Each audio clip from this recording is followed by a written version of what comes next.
Wake up the whole world. Now is the high time to awake out of sleep. Today I'm going to show you the seed of the new world order and also the mark of the beast that they already have. All they have to do is enforcing their law.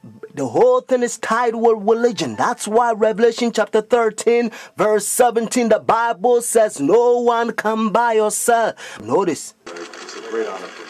Thank you so much. Friends, I'm going to give you a little history and then I will tell you the power behind the scene, the new world order. Constantine was the one who united the church and stayed together. Notice, during dark ages, pagan Rome, when he marched them to Tiber River, they said they was baptized. So when they came to the church, they was idol statue worshippers. So when they brought their statues in Roman Catholic Church, they start naming them Christian name, Jupiter and all this thing. They call them Peter and Rosary and all this paganism that they brought to Roman Catholic Church. And some of the Christians they don't like, so they protest against. That's why they call them Protestants or Protestant. So they set up their Jesuit order during 1500. The reason they said their Jesuit order is to destroy the Christians that they protest against their paganism. They also infiltrate the state to control the whole world. They created Masons and now they got Skull and Bones, the Illuminatis, all them secret societies, friends. They control the whole world. And what is Obama and all them powers, they all belongs to secret societies. I love everybody. I don't have a choice if I want to go to heaven, but I got to tell you the truth because the whole thing is tied with Bible. The church and state is going to unite in the last days and they will bring the mark of the beast that the Bible says. So notice. You come from circumference Amsterdam. I did, your old country. Yes. And it was successful. Successful, we have some decisions. It's not so easy in this place. The Iraq War has been another foreign policy challenge, beginning with John Paul's papacy. Other foreign policy priorities for Benedict include pushing for peace in the Holy Land and decrying rising secularism in Europe. He's also been quietly working to establish relations, something that was not possible during the last papacy, largely because of John Paul's role in the fall of communism in Poland. The Chinese obviously didn't want John Paul II running around China doing the same thing. Pope Benedict is not that kind of a threat to China. Most of the time, in places around the world, Vatican diplomats work outside the spotlight, where experts say they often have an advantage. Some question how much government leaders of today truly listen to what the Pope has to say. And that, observers say, is a moral authority that can't be measured by economic strength or military divisions. A moral authority Benedict hopes to draw upon when meeting with U.S. officials and speaking before the United Nations. I'm Kim Lawton in Washington. Now we can see a new world coming into view. A world in which there is a very real prospect of a new world order. Pope Benedict XVI is calling for a new world financial order. A document entitled Charity and Truth was released just hours before the G8 summit. Friends, the Jesuit order, they also infiltrate every religion, especially Sunday churches. That's why Revelation chapter 17 called this power whore. Notice, the mother of harlot. Jesus Christ is the one who died for the whole world and he's drawn everybody to himself.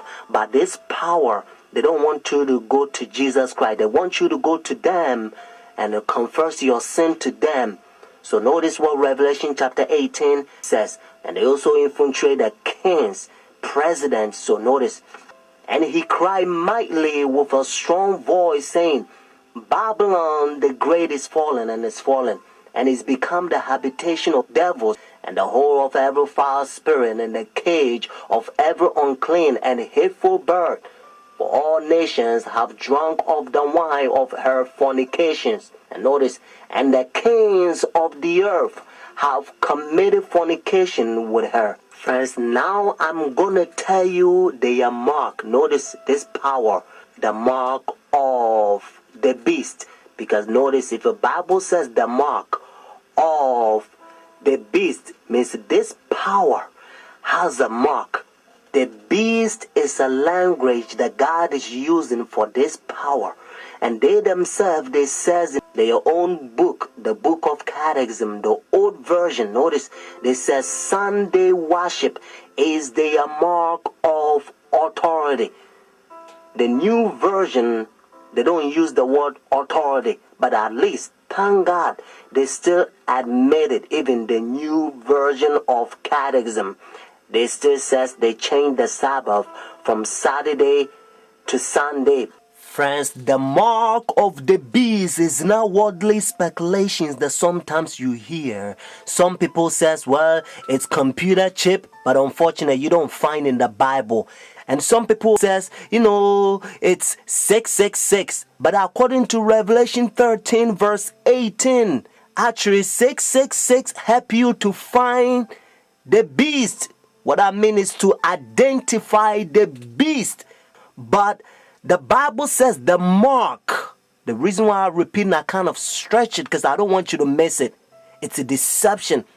Notice the mark of the beast. It's clear. It means the power, the beast has a mark to change the Sabbath from Saturday to Sunday. But unfortunately, Sunday churches, they adopt sun worship day for so many years. They don't want to get rid of it.